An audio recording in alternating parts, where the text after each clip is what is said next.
Hello friends, my name is Anuj Kumar and I welcome you all to the official YouTube channel of TechSarge, जहां पे हम आपसे सभी तरीके की फाइनेंशियल, लीगल, सेक्रेटरी और अपने फील्ड से जुड़ी हुई काफी सारी अपडेट्स आपके साथ शेयर करते रहेंगे. So make sure you subscribe our channel and hit that bell icon so you don't miss out on any legal updates. तो क्या आपने कभी सोचा है कि आप जब एक प्रॉपर्टी अपनी रेसिडेंशियल हाउस प्रॉपर्टी को बेचते हैं तो उससे होने वाला कैपिटल गेन आप उसको इनकम टैक्स में कैसे एग्जाम कर सकते हैं? या फिर आपके मन में भी ये क्वेश्चन रहता होगा कि क्या मैं एक प्रॉपर्टी बेच के दो प्रॉपर्टी में इन्वेस्ट कर सकता हूं या दो प्रॉपर्टी बेच के एक प्रॉपर्टी में इन्वेस्ट कर सकता हूं और वाइस वर्सा भी. ठीक है, तो आज हम इसके लिए एक specifically section 54 of income tax act हम ये करने वाले हैं, क्योंकि वो सेक्शन 54 जो सेक्शन है वो स्पेसिफिकली रेसिडेंशियल हाउस प्रॉपर्टी के लिए. और आज का हमारा एजेंडा भी यही है कि हम आपको इसके बारे में पूरी की पूरी इंफॉर्मेशन देंगे.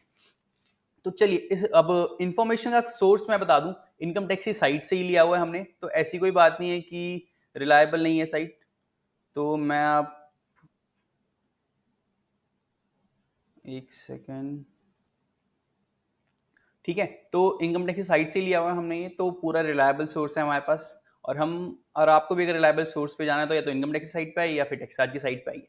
ठीक है, तो आज जो हमारा सेक्शन है 54 ये है exemption for capital gain arising on transfer of residential house property. ठीक है, कि अगर एक एक बंदा किसी भी कंडीशन की वजह से अपनी प्रॉपर्टी बेचता है, ठीक है, और वो उसे बेचने पे जो कैपिटल गेन होता है उसे एग्जाम कैसे करेगा, उसको उस पर टैक्स ना लिमिट, तो ऐसा क्या, तो उसके लिए कुछ कंडीशंस हैं सेक्शन 54 में जो इनकम टैक्स ने बताई हुई हैं. ठीक है, उसके लिए जो पहली कंडीशन है कि ये कंडीशन तो सिर्फ इंडिविजुअल और एचयूएफ के लिए, क्योंकि रेसिडेंशियल रहेगा कौन, एक कंपनी के लिए तो कोई रेसिडेंशियल होगा नहीं, एक पार्टनरशिप फर्म के लिए, बिजनेस के लिए कोई होगा नहीं रेसिडेंशियल. रेसिडेंशियल तो इनके लिए होगा ना. तो इसीलिए स्पेसिफाई भी कर दिया कि इंडिविजुअल या एचयूएफ एक रेसिडेंशियल हाउस प्रॉपर्टी में उनके लिए एप्लीकेबल है. या फिर और दूसरी कंडीशन ये है कि अगर आपको अपनी रेसिडेंशियल हाउस प्रॉपर्टी को बेच के लॉन्ग टर्म कैपिटल एसेट है ना, लॉन्ग टर्म कैपिटल गेन हुआ है, तो ही आपको ये सेक्शन के लिए अंडर एग्जाम्पशन मिलेगी. Otherwise short term capital assets में नहीं मिलती. ठीक है, जो मतलब जिसका होल्डिंग पीरियड 1 साल या उससे ज्यादा हो तो उसे हम लॉन्ग टर्म कहते हैं बेसिकली. ठीक है, अब कहते हैं कि मान लीजिए कि आज आज की डेट है 16 सितंबर 2023. ठीक है, तो अब मैं आज एक प्रॉपर्टी बेची 2 करोड़ रुपए की मान लो. ठीक है, और उस पर मेरा 1 करोड़ रुपए का कैपिटल गेन हुआ है. तो अब मैं उसे एग्जेम्प्ट कैसे करूं, उस पर टैक्स ना भरना पड़ेगा, ऐसा क्या करूं? तो ये माना जाता है कि इस जो थर्ड पॉइंट है ना हमारा, यहां पर ये लिखा हुआ है कि हमने वो प्रॉपर्टी आज अगर 16 सितंबर को बेची है ना, तो उससे 1 साल पहले तक हमने कोई प्रॉपर्टी खरीदी हो या 2 साल बाद हमने कोई प्रॉपर्टी खरीदेंगे. ठीक है, तो उनके लिए मैं उसकी एग्जेम्पशन क्लेम कर सकता हूं. ठीक है, जो 1 करोड़ का कैपिटल गेन आया ना, मेरे को उसको इन्वेस्ट करना पड़ेगा. तो मैंने 1 साल पहले कोई प्रॉपर्टी खरीदी, उसके साथ मैं सेट ऑफ करवा दूं उस एग्जाम्पशन को, तो मेरे को उस पर टैक्स नहीं देना पड़ेगा. ठीक है, या तो मैं 2 साल के अंदर अंदर कोई प्रॉपर्टी खरीदूंगा, या फिर 3 साल का टाइम है मेरे पास, कोई मैंने प्रॉपर्टी खरीदी है, प्लॉट खरीदा है बेसिकली, और उस पर कंस्ट्रक्ट करवा मैंने प्रॉपर्टी. ठीक है, तो उसके लिए 3 साल का टाइम मिला हुआ है हमें. ठीक है, आप यहाँ पर देख भी सकते हैं, ये स्पेसिफिकली 3 इयर्स वाला पॉइंट है ना, ये इसके लिए कंस्ट्रक्शन के लिए. ठीक है, और इसमें ये चीज है कि आप exemption can be claim only in respect of one residential house property. ये क्या बात हुई, आपने तो वीडियो की स्टार्टिंग में बोला था कि क्या एक से ज्यादा दो प्रॉपर्टी में इन्वेस्ट करूं तो हो सकता है. बिल्कुल हो सकता है, अभी हम थोड़ी देर में पढ़ेंगे उसके बारे में. उसके लिए कुछ कंडीशंस भी हैं और कुछ इनकम टैक्स ने बताया भी है, तो मैं आपको वो सारी डिटेल्स बताऊंगा अभी. ठीक है, तो फिलहाल के लिए तो हम यही देख के चलते हैं कि एग्जेम्पशन एक रेसिडेंशियल हाउस प्रॉपर्टी पे आती है. और यहाँ पर ये भी लिखा हुआ है, if more than one house property is purchase और constructed then will be available in respect of one house only. मतलब अगर मान लीजिए कि आपने एक से ज्यादा हाउस प्रॉपर्टी खरीदी है, तो अब किसके लिए, आप किसी भी एक के लिए वो एग्जाम्पशन ले सकते हैं, दूसरे के लिए कोई एग्जाम्पशन नहीं मानी जाएगी, तो आपको दूसरे पे टैक्स भरना पड़ेगा. ठीक है, जब भी आप उसे बेचेंगे, आप जो भी सिनेरियो रहेगा इनकम टैक्स के हिसाब से आपको वो कंप्लायंस करना पड़ेगा. अब ये बात देखिए, असेसमेंट 21-22 ये फाइनेंस एक्ट 2020 में सेक्शन को अमेंड किया गया थोड़ा सा, जिसमें बताया गया है कि exemption in investment made in two residential house properties.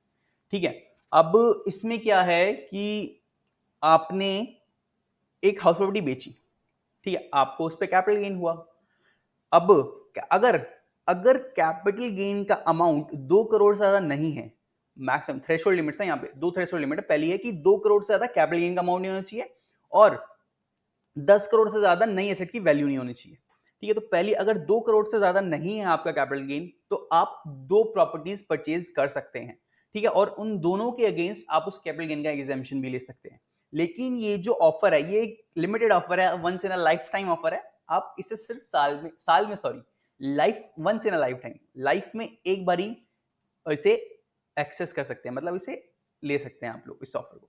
मतलब आपने एक बार ले लिया तो उसके बाद कभी ले नहीं सकते इस ऑफर को, तो वन टाइम है। इसके लिए कंडीशन ये है कि आपका 2 करोड़ से ज्यादा कैपिटल गेन होना नहीं चाहिए, और अगर आप नई एसेट परचेज करें उसका वैल्यू 10 करोड़ से ज्यादा नहीं करना चाहिए। ठीक है, तो ये है, और ये स्पेसिफिकली यहाँ पे लिखा हुआ है कि long term capital gain does not exceed 2 crore rupees. ठीक है, and has restricted the maximum exemption allowed cost of new asset exceeds rupees 10 crore.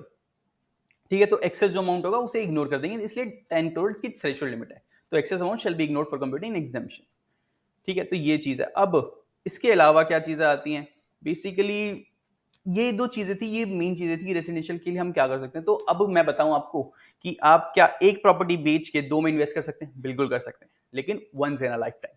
क्या आप दो प्रॉपर्टी बेच के एक में इन्वेस्ट कर सकते हैं? हाँ हाँ, ऐसा कोई एग्जाम्पशन दिया हुआ नहीं है हमें कि हम दो प्रॉपर्टी बेच के एक में दे सकते हैं, तो इसीलिए आपको जो प्रॉपर्टी गेन हो रहा है आप उसे दूसरे में एडजस्ट कीजिए।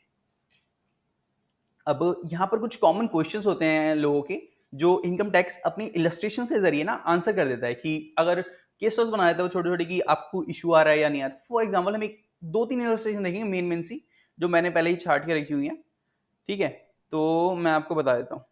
तो जैसे आप ये देखिए, ये अच्छा पॉइंट है कि मिस्टर पारिक ने एक रेसिडेंशियल हाउस प्रॉपर्टी खरीदी है अप्रैल 2017 में, और उसने सेम प्रॉपर्टी 25 अप्रैल 2023 में। अब हमें यहाँ से ये तो पता चल गया कि ये लॉन्ग टर्म है, क्योंकि 17 और 2023 एक साल से ज्यादा गैप आ गया। ठीक है, और अगर कैपिटल गेन का उस पर जो हुआ है वो हुआ है 1 लाख रुपए। ठीक है, और उसने परचेज की रेसिडेंशियल हाउस दिसंबर 2021 में 5 लाख रुपए की। तो वो पूछ रहा है कि आज क्या वो उसकी एग्जेम्पशन क्लेम कर सकता है? जी बिल्कुल कर सकता है, क्योंकि अभी मैंने आपको बताया था कि जो इन्वेस्टमेंट एग्जेम्पशन है वो 1 साल पहले या 2 साल बाद के में हम लोग किसी में भी एग्जेम्पशन ले सकते हैं। तो हमने 1 साल पहले खरीदे हुए 2 साल के अंदर हम खरीदने वाले हो। ठीक है, तो यहाँ पर वो बिल्कुल ले सकता है। तो इसका मैं आपको आंसर भी बता देता हूँ कि जो इनकम टैक्स ने दिया हुआ है, hence house property purchase will qualify for exemption, basically यही है। ठीक है, इसमें कुछ था नहीं, तो ये वाली चीज थी कि हमने 1 साल पहले। ठीक है, ये सारी जनरल क्वेरीज हैं, और इसी के साथ मैं आपको एक दो और बता देता हूँ ताकि आपको थोड़ा क्लियर रहे इस चीज पे कि हम क्या एक प्रॉपर्टी बेच के दो में इन्वेस्ट कर सकते हैं, दो में बेच के एक में इन्वेस्ट कर सकते हैं। ठीक है, लेकिन बताया जैसा कि पता आप कर तो सकते हैं, लेकिन once in a lifetime. तो फिर जैसे ये एग्जाम्शन है, थोड़ी बड़ी लग रही है भाई, चलो कोई बात नहीं, हम डरते थोड़ी, सीए फाइनल के स्टूडेंट हैं, क्वेश्चन तो वैसे भी बहुत छोटा है हमारे हिसाब से। चलो, जैसे कि ये कह रहा है कि अगर मिस्टर चोपड़ा ने रेसिडेंशियल हाउस प्रॉपर्टी खरीदी है प्रीवियस ईयर 2008-9 में, प्रीवियस मतलब फाइनेंशियल इनकम टैक्स में माना जाता है, असेसमेंट ईयर मतलब नेक्स्ट माना जाता है। ठीक है, 2 करोड़ की खरीदी है और हाउस प्रॉपर्टी बेची है 3 करोड़ में। ठीक है, 2 करोड़ की खरीदी थी, 3 करोड़ में बेची है 23 में, तो मतलब 1 करोड़ का सीधा सा कैपिटल गेन। इंडेक्सेशन होगा, मैं भी नेट की बात कर रहा हूँ। ठीक है, and the capital gain invested in 2 residential house property worth rupees 1 crore each, 1 crore इसमें 1 करोड़ इसमें। ठीक है, can he claim benefit of 54 of both houses? आपको क्या लगता है कि क्या वो कर सकता है? तो बिल्कुल, अभी हम देखते हैं इसका क्या कहते हैं। This portion can be exercised by taxpayer only in once a lifetime, जैसे कि हमने भी कुछ टाइम पहले ही बताया है कि बिल्कुल कर सकता है दो में इन्वेस्ट, लेकिन उसने एक बार कर लिया तो बस भाई उसके बाद कभी नहीं कर सकते आप, वंस इन लाइफ टाइम। उसके बाद फिर आप क्या कीजिए, अपनी मदर के नाम पे जितनी फैमिली मेंबर्स है ना सबके नाम पे प्रॉपर्टी लीजिए, बेचिए, सबके वंस इन लाइफ टाइम वाला ऑफर यूज कीजिए, फिर उसके बाद ऐसे कीजिए। ठीक है, तो जैसे एक और ये पॉइंट था, ये भी अच्छा पॉइंट था। ठीक है, तो इसमें कह रहे थे कि मिस्टर आमिर ने एक रेसिडेंशियल हाउस प्रॉपर्टी परचेज की थी 5 करोड़ की। ठीक है, फिर उसके बाद हाउस प्रॉपर्टी सोल्ड करी 18 करोड़ की। ठीक है, and the capital invest in residential house property worth rupees 14 crore. क्या आपको 14 करोड़ से कुछ याद आ रहा है? मैंने कुछ टाइम पहले बताया था कि जो मैक्सिमम आप की नई कॉस्ट होनी चाहिए ना वो होनी चाहिए 10 करोड़। ठीक है, तो कैन ही क्लेम में बेनिफिट ऑफ 54 इन अवेलेबल, जो बेनिफिट 54 में वो कर सकता है क्लेम? बिल्कुल कर सकता है, लेकिन जो एक्स्ट्रा 4 करोड़ है ना उसे इग्नोर करना पड़ेगा हमें एग्जाम्पशन के लिए। ठीक है, तो देख लेते हैं इनकम टैक्स क्या कहता है। However amendment made the cost of investment exceed and the excess amount shall be ignored for computing the exemption 54।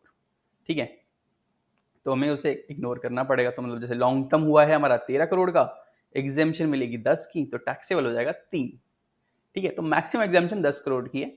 तो ये सिनेरियोज रहते हैं जब हम एक हाउस प्रॉपर्टी बेचते हैं, ठीक है, और उस हाउस प्रॉपर्टी के लिए नई प्रॉपर्टी लेते हैं, तो हम कैसे अपना टैक्स बचा सकते हैं। ये एज पर सेक्शन 54 है, पूरी डिटेल्स जो कि इनकम टैक्स ने रिलीज करी हुई है अपनी साइट पे, ठीक है। आप भी इस वीडियो को देख सकते हैं, इस वीडियो के डिस्क्रिप्शन हम इसको पीडीएफ को अटैच भी कर देंगे, बाकी आप इनकम टैक्स साइट पे भी देख सकते हैं। और दूसरा reliable source income tax site के बाद आपको मिलेगा टेक्साज की साइट पे। तो ठीक है, तो ऐसी इंफॉर्मेशन के लिए ना आपको कभी भी किसी रैंडम सी साइट पे सर्च नहीं करना चाहिए, क्योंकि ऑफ कोर्स अगर कल को इनकम टैक्स की आपने कोई गलत नॉलेज ले ली या गलत इन्फॉर्मेशन मिल गई आपको, तो आपको उसका भारी जुर्माना भरना पड़ सकता है। तो आप सभी से सविनय निवेदन है कि आप किसी रिलायबल साइट का ही भरोसा करें इस इन्फॉर्मेशन के लिए। तो thank you so much. I hope आप इस वीडियो को पसंद आई होगी और आप लोगों को पता चले हो गया होगा कि क्या हम एक प्रॉपर्टी को बेच के 2 में इन्वेस्ट कर सकते हैं। बिल्कुल, ठीक है। तो कोई भी क्वेरीज है आपकी, इस वीडियो के डिस्क्रिप्शन में आप कमेंट सेक्शन में हमसे पूछ सकते हैं, और इस वीडियो के डिस्क्रिप्शन में आपको लिंक भी मिल जाएगा हमारी साइट का, और ये पीडीएफ भी मिल जाएगी। Thank you so much, take care.